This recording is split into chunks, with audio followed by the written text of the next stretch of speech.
So the other day, the White House Religious Liberties Commission held a hearing, and Seth Dillon from the Babylon Bee, he was testifying there, and he's been a very outspoken defender of the Jewish people, an outspoken critic of the rise of anti-Semitism on the American right, and he was testifying there. And Carrie Prejean, a former model who's also on the commission, was objecting to the fact that some people on the commission and Seth Dillon were referring to Candace Owens as an anti-Semite. So let's have a look at how that went. I would really appreciate it if you would stop calling Candace Owens an anti-Semite. She's not an anti-Semite. She just doesn't support Zionism, and that really has to stop. Okay. Yeah. I don't know why you keep bringing her up and Tucker. Well, because they're the two most famous anti-Semites. There you go again. Yeah. Everyone's an anti-Semite. Everyone's an anti-Semite, I guess. So if you don't support Zionism, you just said you're not an anti-Semite, yet Candace is an anti-Semite. I think she goes far beyond not merely supporting Zionism. She calls Jews the synagogue of Satan. She denigrates anyone who, she often uses the word Zionist and the word Jew interchangeably. At one point, she slipped up and used the word Jew, and someone said, "Oh, you're not saying Zionist anymore?" She's like, "No, gloves are off." So do you think saying Christ is king is anti-Semitic? No, Christ is king. Amen. Christ is my king. He's the king of the universe. So that's what started the whole thing with her, right? But, my thing with her. Yeah, Christ, what I explained to her, and this is what she considered this deep betrayal, was simply that the phrase Christ is king has been, admittedly by many, co-opted for the purpose of identifying with a Groyper movement and putting the Jews in their proper place to show them that they are other than. And they will use the phrase in very, very nasty contexts, like I cited in my statement earlier, "Christ is king, you dirty Jew." I've had that told to me dozens of times. Do you think that that's anti-Semitic? Of course. Okay, so the phrase... no, not the Christ is king part, but the "you dirty Jew." Right. So I say Christ is king all the time. I'm not an anti-Semite. Right, and I don't think that makes you an anti-Semite. Thank you. I'm talking about how the phrase can be abused. So there's plenty of ways to use that phrase in a certain context or paired with other sentiments that make it clear that that person doesn't actually believe Christ is king. You can't say Christ is king, you dirty Jew, and call yourself a Christian. Christians worship a Jew. It's just absurd. So, but no, the phrase itself, and this is what I actually said in my comments, the phrase is not anti-Semitic. I declare it with humility and reverence myself. It's the abuse of the phrase. Just like when someone takes the Lord's name in vain, you should find that objectionable as a Christian. I hope that you do. Someone saying something like that in that context to a Jewish person for the purpose of treating them as other than or excluded or, to disparage them in some way, that is using the Lord's name in an abusive manner. It's exploiting it for political reasons or just for the sake of promoting hatred. And I find that repulsive. So anti-Semitism to you is mostly speech, correct?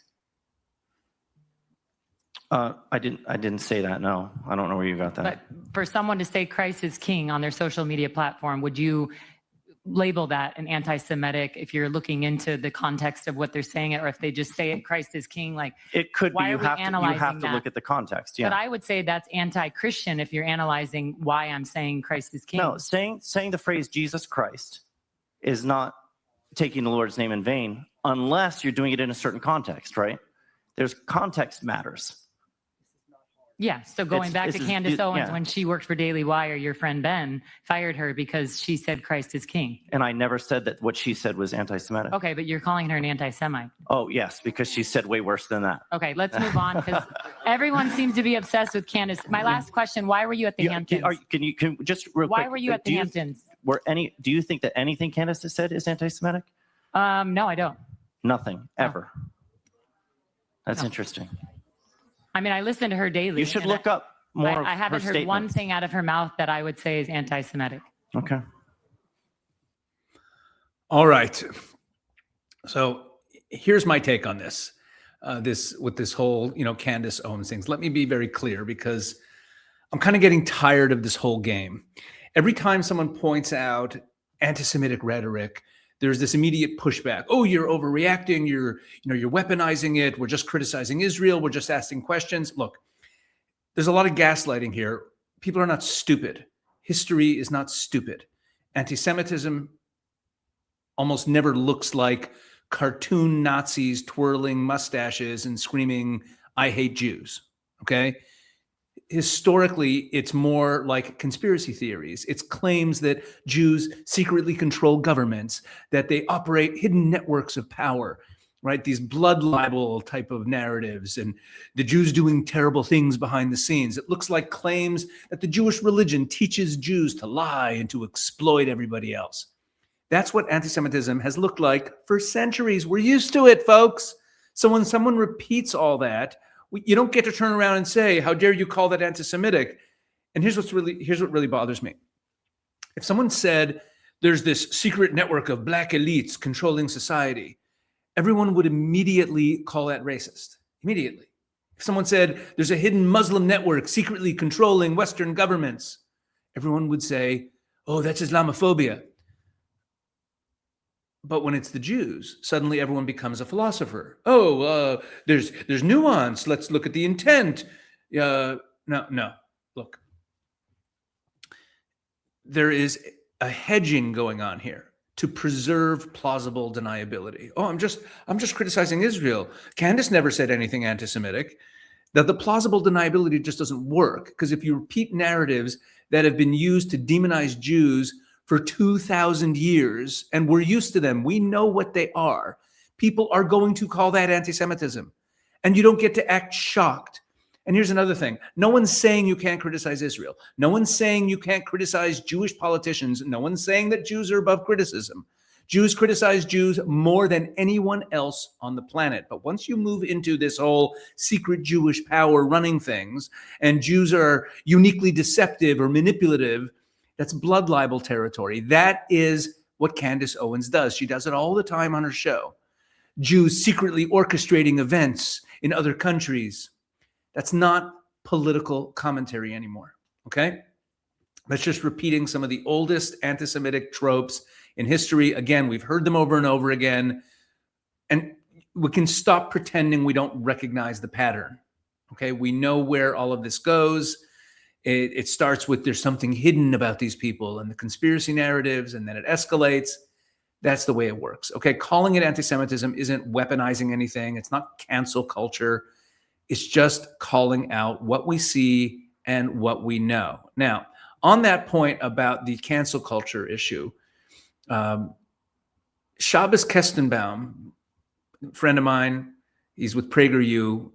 He's a great spokesman for the younger generation of Jews. He was also speaking at this commission, and he addressed this issue of like people, and this is real gaslighting, where anytime you criticize people, you disagree with them, you push back. Candace Owens has a podcast. Tucker Carlson has a podcast. So when they get criticized for saying anti-Semitic things, everyone claims that they're trying to cancel them. This was a fantastic response on the issue. Now, the question that Shabbos was asked had to do with anti-Semitic speech on college campuses. But take a look. He was brilliant here. To manner restrictions, there are fighting words, there's incitement to violence, there's harassment. Help us think through what's on what side of the line. Okay, this is actually my favorite question. I really like talking about it. This is like Christmas morning for me. Okay, there are two ways. Sorry, Hanukkah morning for me. There are two ways. Totally confused there for just a moment. Sorry. Don't tell my rabbi I said that. There are two ways of answering the question. I want to first focus on Harvard University and then broadly apply that to the American legal system. So I find it really remarkable that the attacks on American Jews, myself and Itzi in particular, have been that we're trying to silence free speech. I find that remarkable because on our college campuses, the only people who have ever silenced our classrooms, who've disrupted our learning, were those calling for an intifada. I cannot point to a single Jewish student on a single American campus who drew swastikas at the Muslim Student Association, who threw rocks through dorm buildings, who pitched encampments in the middle of the quad and disrupted lectures. I can't point to a single one. Unfortunately, I could point to almost every single anti-Israel group on a college campus. The second point, as it pertains to Harvard University, is there was a study done by the Foundation for Individual Rights and Expressions 4 years ago, FIRE.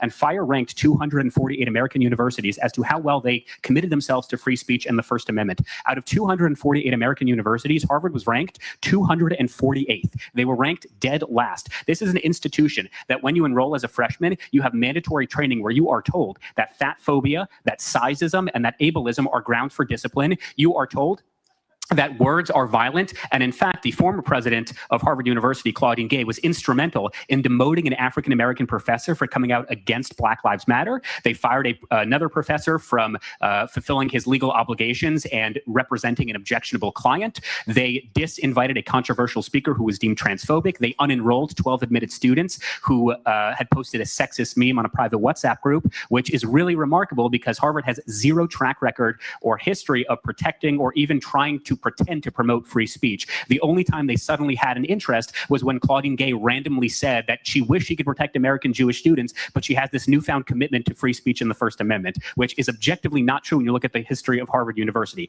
Having said that, though, and I want to be absolutely clear because I get attacked for things that I have not said, you have a right to say things that are hateful. There is no legal distinction between free speech and hate speech. Hate speech is absolutely free speech, and students should be allowed to call for an intifada. Students should be allowed to call for the freeing of Palestine from the river.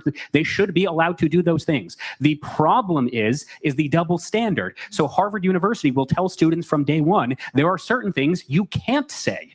So you cannot engage in sizeism, whatever that is. You cannot engage in ableism. You cannot engage in fat phobia. But the only exception they make is anti-Semitism. So all we are asking for is a standard that is applied equally. If you want to say that all speech is fine, then great. I would be in favor of that. Students should be allowed to call for an intifada. But if you want to make the distinction that we will unenroll you if you are a sexist, but we will promote you if you are an anti-Semite, what we are calling out is not the speech. What we are calling out is the hypocrisy. You have a right in America to hate Jews. I don't recommend it, but you can do it. You should be able to exercise that right. And this goes into a broader theological problem that I think our country is facing, which is if young people in particular, which Coach, you brought this up, if they truly believe that I will never get ahead in life, I will never have a successful relationship, I will never get a good paying job or find a wife because something the Jews, then they will tap out of society. They will give up their role in building a better life for themselves and for their community. That's why I care so much about anti-Semitism, not because it's mean words to me. I mean, I don't like the death threats, but it's more so because I recognize that this is fundamentally a cancer for Gen Z and Gen Z men in particular. If they truly believe that there is a cabal of Jews who control their lives, then it is no wonder they have higher rates of depression, higher rates of anxiety, and engage, whether it's in the far left or in the far right, in actual violence. That's why it is so problematic. It's not merely a Jewish problem. It is a profoundly and uniquely American problem as well. Wow. That was outstanding there by Shabbos Kestenbaum. Like I said, I'm very impressed, and I'm proud to say that he's someone that I know, and I have a lot of respect for him for everything that he's done. He's a young guy, and look, bottom line is this: just as Shabbos said it, I love the way he put it there. Look, I don't recommend you being an anti-Semite. If you hate the Jews, it's not going to make us feel guilty that you don't like us or accuse us of things, okay? It's not going to make us feel like less proud to be Jewish, okay? Enough. It's your problem if you don't like Jews, and it's going to lead you down a bad path, and it's going to destroy your society. This is a lesson that has been learned over and over again. Maybe that's part of the problem here, is that people don't learn enough history. And again, no one's trying to cancel anyone. No, we're not trying to cancel voices. We're simply calling them out for what they are. So if you're going to traffic in Jewish conspiracy theories and talk about, individual lines taken out of context in the Talmud that nobody pays attention to anyway, something that was said, 2,000 years ago about non-Jews by one opinion in the Talmud, that they said something disparaging. Well, I could show you a laundry list of statements in early Christian writings from the same time period talking about Jews as pigs and goats and devil worshipers. Are we going to start going into ancient texts to see what was written by different opinions that don't have any impact on how people behave or think today? It's absurd. It's absurd, this anti-Semitism stuff. But I also want to point out that this Carrie Prejean, who asked the original question to Seth Dillon, she also at one point challenged Shabbos Kestenbaum during the hearing. She's one of these new Catholics, right? She's one of these people who was, she was raised evangelical, and then she had some rough patches in life. She got into trouble with the with the Miss USA pageant, for making a sex tape, and there's all sorts of stuff about her. But recently, she became a Catholic, and this is a trend. And again, I work in the field of Jewish-Christian relations. There's this whole trend on the right now of new Catholics, these people who are new to the Catholic faith, who are uniquely susceptible to a lot of this anti-Jewish stuff, and that's something that needs to be talked about and teased out. Maybe we'll make a separate video about that. Anyway. So yeah, again, kudos to Seth Dillon and to Shabbos Kestenbaum for laying it out there. And I hope you enjoyed the video. I hope you found it interesting. Please like, share, subscribe, all that good stuff. And of course, keep checking out everything that we're doing over at Israel 365.